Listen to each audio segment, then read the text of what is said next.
اعوذ باللہ من الشیطان الرجیم بسم اللہ الرحمن الرحیم وَلَقَدْ آتَيْنَا لُقْمَانَ الْحِكْمَةَ أَنِ اشْكُرْ لِلَّهِ وَمَنْ يَشْكُرْ فَإِنَّمَا يَشْكُرُ لِنَفْسِهِ وَمَنْ كَفَرَ فَإِنَّ اللَّهَ غَنِيٌّ حَمِيدٌ وَإِذْ قَالَ لُقْمَانُ لِابْنِهِ وَهُوَ يَعِظُهُ يَا بُنَيَّ لَا تُشْرِكْ بِاللَّهِ إِنَّ الشِّرْكَ لَظُلْمٌ عَظِيمٌ صدق اللہ العظیم۔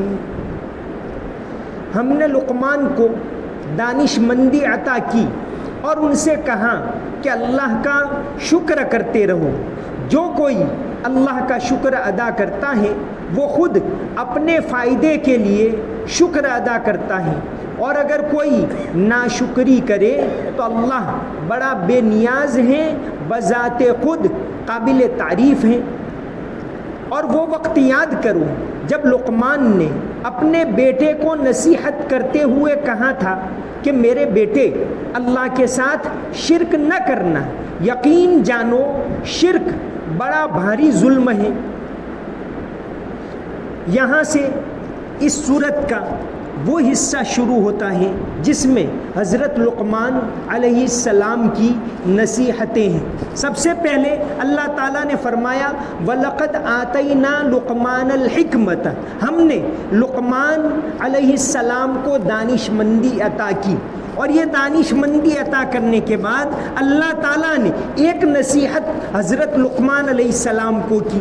لقمان علیہ السلام کی نصیحتیں تو آگے آتی ہیں، پہلے اللہ تعالیٰ نے حضرت لقمان علیہ السلام کو جو نصیحت کی وہ یہ ہے انشکر للہ، اللہ کا شکر ادا کرتے رہنا۔ ومن یشکر فانما یشکر لنفسہ، جو کوئی شکر ادا کرتا ہے تو وہ خود اپنے فائدے کے لیے شکر کرتا ہے، اور اگر کوئی ناشکری کرے تو اللہ بڑا بے نیاز بذات خود قابل تعریف ہے۔ تو پہلے اللہ تعالیٰ نے حضرت لقمان علیہ السلام کو ایک نصیحت کی۔ اب حضرت لقمان علیہ السلام نبی تو تھے نہیں، جیسا کہ اکثر مفسرین بتاتے ہیں، تو ان کے دل میں بات ڈالی۔ بعض مرتبہ اللہ تعالیٰ اپنے نیک بندوں کے دل میں بات ڈالتے ہیں جس کو الہام کہتے ہیں۔ تو اللہ تعالیٰ نے لقمان علیہ السلام کے دل میں یہ بات ڈالی کہ دیکھو ہم نے تم کو حکمت عطا کی ہے تو تم شکر ادا کرتے رہنا۔ شکر گزاری یہ ایک بہت بڑی صفت ہے۔ اللہ تبارک و تعالیٰ نے قرآن کریم کے اندر جگہ جگہ شکر گزاری کا ذکر کیا ہے۔ حضرت ابراہیم علیہ السلام کے بارے میں فرمایا شاکرا لینعمہ، کہ اللہ تعالیٰ کی نعمتوں کے بڑے شکر گزار حضرت ابراہیم علیہ السلام تھے۔ حضرت نوح علیہ السلام کے بارے میں فرمایا انہ کان عبدا شکورا، کہ وہ ہمارے بڑے شکر گزار بندے تھے۔ تو شکر گزاری کرنا اللہ کی بھی اور انسانوں کی بھی، اللہ کی شکر گزاری تو ہم جیسے دعائیں پڑھتے ہیں وہ کیا ہے؟ اللہ کا شکر ادا کرنا ہے۔ پانی پیتے ہیں تو سب سے پہلے بسم اللہ پڑھتے ہیں، پینے کے بعد الحمدللہ کہتے ہیں، تو یہ اللہ کی شکر گزاری ہے۔ کھانا کھانے کے بعد ہم دعا پڑھتے ہیں، اس میں الحمدللہ ہے۔ الحمدللہ یہ شکریہ کا بہت بڑا کلمہ ہے، یہ اللہ کی تعریف کے لیے۔ تو اللہ کی تعریف کرنا، اللہ کا شکر ادا کرنا، اللہ کی عبادت کرتے ہیں وہ اللہ تعالیٰ کی تعریف ہے، اللہ کا ذکر کرتے ہیں وہ بھی اللہ کی شکر گزاری۔ نبی کریم صلی اللہ علیہ وسلم نمازیں پڑھتے تھے تو اتنی زیادہ لمبی نمازیں پڑھتے تھے کہ آپ صلی اللہ علیہ وسلم کے پیر میں ورم آ جاتے تھے۔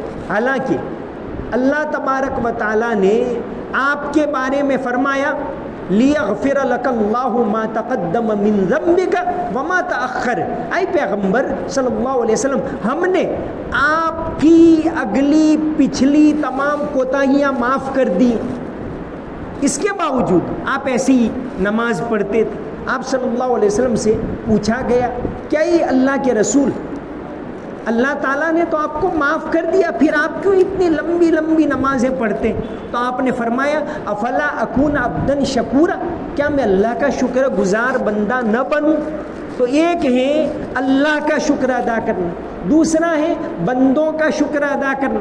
حدیث شریف کے اندر آتا ہے من لم یشکر الناس لم یشکر اللہ، کہ جو بندوں کا شکر ادا نہ کرے وہ اللہ کا شکر ادا نہیں کر سکتا۔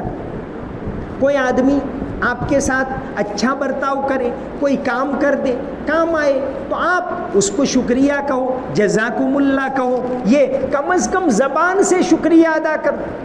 آپ جیسے حدیث شریف کے اندر آتا ہے سلام کرنا کسی کو، یہ بھی اچھا برتاؤ ہے۔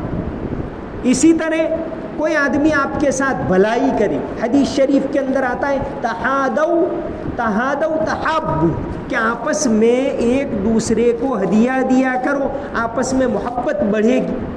تو یہ ہدیہ دینا، اب ہدیہ دینے کے لیے ضروری نہیں کہ آپ بہت مہنگی مہنگی گفٹ لائیں، جیسے آج کل یہ طریقہ ہے، یہ تو فضول خرچی، معمولی چیز کہ بھئی آپ کے گھر شربت بنائے پڑوسی کو بھیج دیا، تو یہ بھی ایک ہدیہ دینا ہو۔ تو فرمایا تحادو تحابو، کہ آپس میں ایک دوسرے کو ہدیہ دو، آپس میں محبت بڑھے گی۔ تو کم سے کم اس کا کم سے کم درجہ یہ ہے کہ آپ کو کوئی چیز ہدیے میں دے، آپ نہیں دے پائے تو کم سے کم جزاکم اللہ، اللہ آپ کو خوش رکھے، اللہ آپ کو بدلہ دے، تو یہ بھی شکر گزاری ہے۔ تو ایک شکر گزاری زبان سے ہوتی، تو آپس میں بندوں کا ایک دوسرے کی شکر گزاری کرنا، شکریہ کہنا، جزاکم اللہ کہنا، آج کل کی زبان میں تھینک یو کہتے، دل سے ہو، زبان سے نہیں، لیکن زبان سے اس کا اظہار تو کرنا ہوگا تاکہ سامنے والے کو خوشی محسوس ہو۔ تو پہلی نصیحت اللہ تعالیٰ نے خود حضرت لقمان علیہ السلام کو کی اور کہا انشکر للہ، اللہ تبارک و تعالیٰ کا شکر ادا کرو۔ کائنات کی ساری چیزیں اللہ کا شکر ادا کر رہی۔ سورج اللہ کا شکر کیسے ادا کرتا ہے؟ اللہ نے جو حکم دیا وہی کرتا ہے، کہ اگر اللہ نے اس کو حکم دیا ہے کہ 6:42 کو غروب ہونا ہے تو اسی وقت ہوتا ہے۔ یہ کائنات کی ساری چیزیں، قرآن کریم کی آیتیں وَإِن مِّن شَيْءٍ إِلَّا يُسَبِّحُ بِحَمْدِهِ، کہ ساری چیزیں اللہ کی تسبیح پڑھتی ہیں اور اللہ کی تعریف کرتی، وَلَٰكِن لَا تَفْقَهُونَ تَسْبِيحَهُمْ، لیکن ہمیں ان کی تسبیح سمجھ میں نہیں آتی۔ اب تسبیح پڑھنا ایک تو زبان قال سے ہوتا ہے، جیسے ہم زبان سے پڑھتے، ایک تسبیح پڑھنا دل سے ہوتا ہے، ایک حکم کو ماننا یہ بھی تسبیح پڑھنا ہو۔ اللہ تبارک و تعالیٰ کے تابع کائنات کی ساری چیزیں، قرآن کریم کے اندر یہ کہ درخت سجدہ کرتے ہیں، والشجر والدواب، جانور بھی اللہ کو سجدہ کرتے ہیں، اللہ کی بات کو مانتے ہیں، اور ساری چیزیں، سورج سجدہ کرتا ہے، چاند سجدہ کرتا ہے، یہاں تک کہ یہ بات آئی کہ انسان کا اور چیزوں کا سایہ ہوتا ہے، سایہ بھی اللہ کو سجدہ کرتا ہے۔ سایہ جو ہوتا ہے پرچھایو، یہ بھی اللہ کی قدرت کی بہت بڑی نشانی۔ قرآن کریم کے اندر جگہ جگہ اس کا ذکر ہے کہ آپ صبح کے وقت ہمارا سایہ ہوتا ہے مغرب کی طرف جب سورج مشرق کی طرف ہوتا ہے، شام کو سایہ مشرق کی طرف ہوتا ہے جب سورج اس طرف ہوتا ہے۔ تو سایہ یہ بھی اللہ تبارک و تعالیٰ کو جھکتا ہے۔ کائنات کی ساری چیزیں یہ اللہ تبارک و تعالیٰ کا شکریہ ادا کر رہی ہے۔ علامہ اقبال نے ایک شعر میں کہا طلوع اسلام کے اندر حقیقت ایک ہے ہر شے کی، خاکی ہو کہ نوری ہو، لہو خورشید کا ٹپکے، اگر ذرے کا دل چیرے، کہ ایک ذرہ ہو یا بڑا سورج ہو، سب کے سب اللہ تبارک و تعالیٰ کے تابع ہیں۔ تو اللہ تعالیٰ نے سب سے پہلی بات جس کا ارشاد فرمایا، جس کے اندر دانش مندی چھپی ہوئی، کہ آدمی اللہ کا بھی شکر گزار بنے، بندوں کا بھی شکر گزار بنے، تو پھر اللہ تبارک و تعالیٰ اس کے لیے حکمت کے سر چشمے کھولتے۔ اللہ تعالیٰ اس کے دل میں ایسی باتیں ڈالتے ہیں جو ہر ایک کو اللہ تعالیٰ عطا نہیں کرتے۔ تو اللہ تعالیٰ نے فرمایا کہ لقمان علیہ السلام کو ہم نے دانش مندی عطا کی اور ان سے یہ کہا کہ شکر کرتے رہو. جو کوئی اللہ کا شکر ادا کرتا ہے تو اس اپنے فائدے کے لیے کرتا ہے, اس کا فائدہ اس کو خود حاصل ہوگا. تو انسان کا بھی شکریہ ادا کرے, اللہ کا بھی شکریہ ادا کرے. وَمَن يَشْكُرْ فَإِنَّمَا يَشْكُرُ لِنَفْسِهِ وَمَن كَفَرَ فَإِنَّ اللَّهَ غَنِيٌّ حَمِيدٌ. کہ کوئی آدمی شکریہ ادا نہیں کرتا تو اللہ کا کچھ بگڑنے والا نہیں. اگر سارے لوگ اللہ کی عبادت نہ کریں تو اللہ کی بڑائی میں ایک ذرہ برابر فرق آنے والا نہیں. تو وَمَن كَفَرَ فَإِنَّ اللَّهَ غَنِيٌّ حَمِيدٌ, کہ اللہ تعالیٰ غنی بے نیاز ہے, اس کو کسی کی کوئی چیز کی ضرورت نہیں, کسی کی عبادت کی بھی ضرورت نہیں, اس کو کسی کی زکوٰۃ کی بھی ضرورت نہیں, کسی چیز کی ضرورت نہیں. یہ تو اللہ تعالیٰ نے ایک نظام بنایا تھا کہ انسان کا فائدہ ہو. تو غنی حمید, فرشتے اللہ تعالیٰ کی تعریف کرتے رہتے ہیں, اللہ تعالیٰ بہت بڑا ہے. اب دوسری آیت کے اندر حضرت لقمان علیہ السلام کی بہت قیمتی نصیحتیں شروع ہوتی. پہلی آیت میں خود اللہ تعالیٰ نے قیمتی نصیحت کر دی. وہ کیا؟ شکر گزار بنو, دل سے شکر ادا کرو, اللہ کا بھی بندوں کا بھی. اللہ نے جتنی نعمتیں دی, آدمی پانی پیتا ہے پیاس بجھتی, یہ بھی اللہ تعالیٰ کی نعمت. آدمی گولی لیتا ہے بیماری دور ہوتی, تو یہ گولی بھی اللہ تبارک و تعالیٰ کی نعمت ہے. کھانا کھاتا ہے بھوک مٹتی, یہ بھی اللہ کی نعمت ہے. اللہ کی جتنی نعمتیں, آگے کے رکوع کے اندر اللہ کی نعمتوں کے بارے میں اور تفصیل آ رہی ہے. تو فرمایا کہ شکر ادا کرو, شکر گزار بنو. اب دوسری آیت کے اندر فرمایا وَإِذْ قَالَ لُقْمَانُ لِابْنِهِ وَهُوَ يَعِظُهُ, کہ وہ وقت یاد کرو جب لقمان نے اپنے بیٹے کو نصیحت کرتے ہوئے کہا. آدمی یہاں یہ نصیحتیں وہ ہیں جو حضرت لقمان علیہ السلام نے اپنے بیٹے کو کی. ایک تو آدمی سب کو نصیحت کرتا ہے کہ بھئی کوئی مولانا ہے, بیان کرتے, سب کو بتاتے. لوگوں کو جب نصیحت کرتا ہے وہ دل کی بات نہیں ہوتی, کیونکہ آدمی اپنی اولاد کا جتنا خیر خواہ ہوتا ہے اتنا دوسروں کا نہیں ہوتا ہے. یہ نیچرل ہے, فطری چیز ہے. تو جب حضرت جیسے آدمی فکر کرتا ہے کہ بھئی میری اولاد کیا کمائے گی, یہ کیسے مکان میں رہیں گے, اس کی شادی ہوگی تو یہ کیا کرے گا, یہ بچی کیا کرے گی. آدمی دوسروں کی اتنی فکر نہیں کرتا جتنی اولاد کی کرتا ہے. تو اولاد کو جو بات آدمی کہتا ہے وہ دل سے نکلتی. تو یہاں جو نصیحتیں ہیں حضرت لقمان علیہ السلام کی نصیحتیں تو بے شمار ہیں, ہزاروں. اس کے دفتر کے دفتر اس زمانے میں بھی موجود تھے. آپ صلی اللہ علیہ وسلم کے زمانے میں جیسے سوید ابن صامت رضی اللہ عنہ نے آپ صلی اللہ علیہ وسلم کے سامنے پیش کی تھی, یا جیسا کہ میں نے بتایا کہ وہب ابن منبہ کو ہزاروں باب حضرت لقمان علیہ السلام کی نصیحتوں کے یاد تھے, لیکن یہ ان کی نصیحتوں کا نچوڑ ہے. انہوں نے اپنے بیٹے کو جو نصیحتیں کی وہ یہاں ہیں. وَإِذْ قَالَ لُقْمَانُ لِابْنِهِ وَهُوَ يَعِظُهُ, وہ وقت یاد کرو جب لقمان نے اپنے بیٹے کو نصیحت کرتے ہوئے کہا تھا. اولاد کو اولاد کے ساتھ فطری محبت ہوتی ہے, اور یہ ہونی بھی چاہیے. اولاد کے ساتھ, اہل و عیال کے ساتھ, رشتہ داروں کے ساتھ یہ محبت اللہ تعالیٰ نے رکھی. ہاں, اللہ اور اس کے رسول کی محبت سب سے بڑھ کر ہو, لیکن اوروں سے محبت نہ ہو ایسا نہیں ہے. جیسا کہ ایک حدیث شریف کے اندر آتا ہے, حضرت اقرا ابن حابس ایک صحابی تھے. ایک مرتبہ آپ صلی اللہ علیہ وسلم کے پاس بیٹھے ہوئے تھے. حضرت حسن آئے, آپ صلی اللہ علیہ وسلم نے حسن کو لیا آپ کے نواز سے اور بوسہ لیا. حضرت اقرا نے کہا کہ ان لی عشرت من الاولاد, کہ میری تو 10 اولاد ہے, میں نے کبھی اس طرح بوسہ نہیں لیا. اس وقت آپ صلی اللہ علیہ وسلم نے فرمایا من لا یرحم لا یرحم, جو رحم نہ کرے اللہ اس پر بھی رحم نہیں کرتا. تو اولاد کی محبت ہوتی ہے وہ ایک فطری چیز ہوتی ہے, اس سے منع نہیں ہے. ہاں, اللہ اور اس کے رسول کے خلاف نہ ماں باپ کی محبت نہ اولاد کی محبت, سب سے بڑھ کر اللہ اور اس کے رسول کا حکم, پھر اس کے بعد یہ فطری چیز ہے. اسی طرح حضرت امامہ، آپ صلی اللہ علیہ وسلم کو بچوں سے بہت زیادہ محبت تھی. حضرت امامہ بنت زینب آپ صلی اللہ علیہ وسلم کی بیٹی تھی. حضرت زینب، زینب کی ایک بیٹی تھی امامہ، امامہ بنت زینب، یا کہیے امامہ بنت ابو العاص.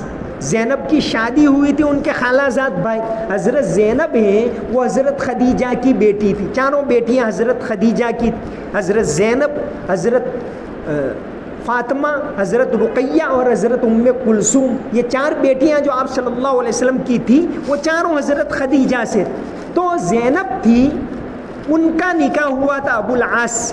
ابو العاص ان کی خالہ کے ہی بیٹے تھے. حضرت خدیجہ کی ایک بہن تھی حالہ، حالہ بنت خویلد. حالہ کا بیٹا تھا ابو العاص، ان کے ساتھ نکاح ہوا تھا. تو خالہ زاد تو یہ امامہ بنت زینب کہیے یا امامہ بنت ابو العاص کہیے، زینب کی بیٹی تھی یہ یا ابو العاص کی بیٹی تھی. تو آپ صلی اللہ علیہ وسلم حدیث شریف کے اندر آتا ہے، اور حدیث کی تقریباً تمام کتابوں کے اندر یہ حدیث موجود ہے کہ آپ صلی اللہ علیہ وسلم نماز کے لیے آئے تو آپ کے کندھے کے اوپر امامہ تھی، اسی طرح تھی، اور آپ نے رکعت باندھی. جب رکوع میں گئے تو آہستہ سے اس کو اتار دیا. دوسری رکعت میں جب کھڑے ہونے کے لیے آپ کھڑے ہونے کے قریب تھے، آپ جیسے یوں بیٹھے تو پھر وہ بیٹھ گئی. پھر آپ نے دوسری رکعت پڑھی، پھر رکوع میں گئے تو آپ نے اس کو اتار دی. تو یہ آپ صلی اللہ علیہ وسلم نے عملی طور پر بتایا کہ اولاد سے محبت ہوتی، لیکن وہ حد سے بڑھ کر ایسی محبت نہ ہو کہ اولاد کو بگاڑ دے، ان کو غلط راستے پر لے جائے، ایسی محبت نہیں. ورنہ یہ محبت ہونا ایک نیچرل چیز ہے. یہ قرآن کریم کے اندر اسی لیے فرمایا یا ایھا الذین آمنوا لا تلھکم اموالکم ولا اولادکم عن ذکر اللہ. اے ایمان والو، تمہارے مال اور تمہاری اولاد تم کو اللہ کی یاد سے غافل نہ کر دے کہ اتنے زیادہ کھو جاؤ کہ پھر نماز بھی بھول جاؤ، روزہ بھی بھول جاؤ، اللہ کے راستے میں نکلنا، ذکر کرنا سب بھول جاؤ. ایسی محبت نہیں. تو امامہ بنت زینب آپ صلی اللہ علیہ وسلم نماز میں تھے اور یہاں ان کو بٹھائے ہوئے تھا. انہی حضرت امامہ ان کا نکاح ہوا تھا مغیرہ ابن نوفل بنت نوفل ابن حارث. حارث آپ صلی اللہ علیہ وسلم کے چچا تھے. ان کے بیٹے نوفل اور ان کے بیٹے مغیرہ، ان سے ان کی شادی ہوئی تھی امامہ کی. گویا مغیرہ ابن نوفل کے ساتھ شادی ہوئی تھی حضرت امامہ کی، اور ان سے ان کا ایک بیٹا یحییٰ تھا جو جنگ یرموک کے اندر سب سے پہلے جو شہید ہوا وہ یحییٰ شہید ہوا. آپ صلی اللہ علیہ یہ ان کا بیٹا تھا یحییٰ. جنگ یرموک کے اندر یہ نہیں، جنگ یرموک کے اندر تو امامہ کا بھائی علی ابن ابو العاص، یہ دو بھائی بہن تھے. علی ابن ابو العاص، زینب کا بیٹا علی اور زینب کی بیٹی امامہ. تو علی ہیں وہ جنگ یرموک کے اندر سب سے پہلے شہید ہوئے. اور یہ واقعہ علامہ اقبال نے ان کی نظم ہے جنگ یرموک، اس کے اندر بہت عالی شان طریقے سے بیان کیا ہے. ابن عساکر نے تاریخ دمشق کے اندر یہ واقعہ بیان کیا ہے کہ یرموک کی لڑائی میں سب سے پہلے جو شہید ہوئے وہ علی ابن ابو العاص. تو علامہ اقبال نے صف بستہ تھے عرب کے جوانان تیغ بند، تھی منتظر ہینا کی عروس زمین شام. کہ یعنی اقبال نے لکھا ہے کہ شام کی زمین کی دلہن کو خون کی مہندی لگانے کی ضرورت تھی، تو وہ مہندی لگائی سب سے پہلے علی ابن ابو العاص نے. تو یہ ان کے بھائی تھے، زینب کے بیٹے تھے اور امامہ کے بھائی تھے. تو یہ محبت ہونا یہ فطری چیز ہے.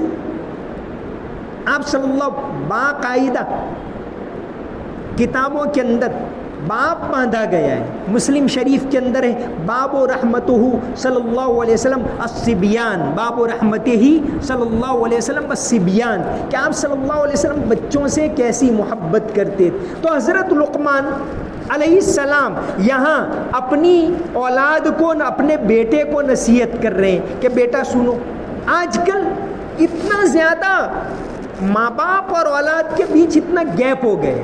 گیپ ہونے کی وجہ یہ ہے کہ ہم آپس میں ایک دوسرے سے بات نہیں کرتے, ایک دوسرے سے کمیونیکیشن نہیں. بچہ جہاں چھوٹا ہے تب تک تو آپ سے رابطے میں رہتا ہے, ذرا 15 سال کا ہوا, حالانکہ اس کے خیالات کے بننے کی عمر یہی ہوتی 13 سے لے کر 20 سال تک. اس عمر میں ذرا بڑا ہوا, اب پتہ نہیں وہ کتنے بجے جاتا ہے, کتنے بجے آتا ہے, کتنے بجے سوتا ہے, کس کے ساتھ گھومتا ہے, موبائل میں کون سی گیم کھیلتا ہے, کچھ بھی پتہ نہیں ہوتا. اس پتہ نہ ہونے کی بڑی وجہ یہ ہے کہ ہم اس کے ساتھ بات نہیں کرتے کہ بیٹا آج کہاں گیا, تجھے کوئی ضرورت ہے, کچھ لینا ہے کیا, کہ کس کے ساتھ بیٹھتا ہے. یہ اب وہ کنٹرول سے باہر ہو گیا, اب اس کے بعد وہ کنٹرول میں نہیں آئے. پہلے تو حد سے زیادہ محبت کرتے ہیں, پھر بعد میں ہم ہی شکایت کرتے. تو پہلے بچہ چھوٹا ہوتا ہے 10 سال سے کم, تب تک تو وہ بہت زیادہ آپ کا محتاج رہتا ہے. اب جب 10 سے اوپر گزر ہوا, 12 سے اوپر, جس کو انگلش میں کہتے ہیں ٹین ایجر, اب وہ ذرا باہر زیادہ جانے لگا ہے, اس عمر میں نظر رکھنے کی ضرورت ہوتی. تو ہم نے یہ کیا کہ اس عمر میں جب 12, 13, 14 سال کا ہو گیا تو مدرسے میں مولانا کہہ دے, جا بیٹا تو پڑھ چکا. بھئی قرآن تو اس نے پڑھ لیا, بہت اچھا کیا, لیکن ابھی اس کو تربیت کی ضرورت ہے, بہت سی چیزیں سکھانے کی ضرورت ہے. لیکن مدرسوں میں اتنا اوور لوڈ ہوتا ہے کہ 12 سال 13 سال کا ہو تو مولانا اس کو نکال دیتے کہ جاؤ اب نئی جماعت آ گئی. خیر, تو حضرت لقمان علیہ السلام نے یہ نصیحتیں اپنے بیٹے کو کی, اور پہلی نصیحت کی, یا بنی لا تشرک باللہ ان الشرک لظلم عظیم, میرے بیٹے اللہ کے ساتھ شرک نہ کرنا, یقین جانو شرک بڑا بھاری ظلم ہے. انشاءاللہ آگے اس کے اوپر گفتگو ہوگی. وما علینا الا البلاغ المبین. اللهم صل على محمد وعلى ال محمد وبارك وسلم. ربنا آتنا في الدنيا حسنة وفي الآخرة حسنة وقنا عذاب النار. ربنا لا تزغ قلوبنا بعد إذ هديتنا وهب لنا من لدنك رحمة إنك أنت الوهاب. یا اللہ ہمارے گناہوں کو معاف فرما, یا اللہ ہماری تمام کوتاہیوں کو معاف فرما. یا اللہ تجھ سے مانگنے کا مہینہ ہے, یا اللہ تجھ سے مانگنے کی توفیق عطا فرما. یا اللہ جو تجھ سے مانگے اس سے تو خوش ہوتا ہے, ہمیں بھی مانگنے کی توفیق عطا فرما. یا اللہ دعا تو عبادت کا مغز ہے. رمضان کے مہینے میں تیرے حبیب صلی اللہ علیہ وسلم نے دعا کرنے کی تاکید کی ہے, ہمیں دعا کرنے کی توفیق عطا فرما, ہماری دعاؤں کو قبول فرما. یا اللہ امن و امان عطا فرما, عافیت عطا فرما, تیرا خوف نصیب فرما, حیا والی زندگی نصیب فرما, بے حیائی سے حفاظت فرما, شکر گزاری والی زندگی نصیب فرما. یا اللہ ناشکری سے حفاظت فرما, بات بات پر یا اللہ ناشکری سے ہماری حفاظت فرما. حیا والی زندگی نصیب فرما, پردے والی زندگی نصیب فرما, نظر کی حفاظت والی زندگی نصیب فرما, تیرے خوف والی زندگی نصیب فرما. یا اللہ انسانوں کے ساتھ اچھا برتاؤ کرنے کی توفیق عطا فرما, محبت کے ساتھ آپس میں ایک دوسرے کے ساتھ پیش آئیں, سلام کو عام کریں, ایسی توفیق عطا فرما. شکر گزاری والی زندگی نصیب فرما, ماں باپ کا احترام کرنے کی توفیق عطا فرما, بندوں کے حقوق ادا کرنے کی توفیق عطا فرما. اللہم صلی علی محمد وعلی آل محمد وبارک وسلم. سمعنا واطعنا غفرانک ربنا والیک المصیر برحمتک یا ارحم الراحمین.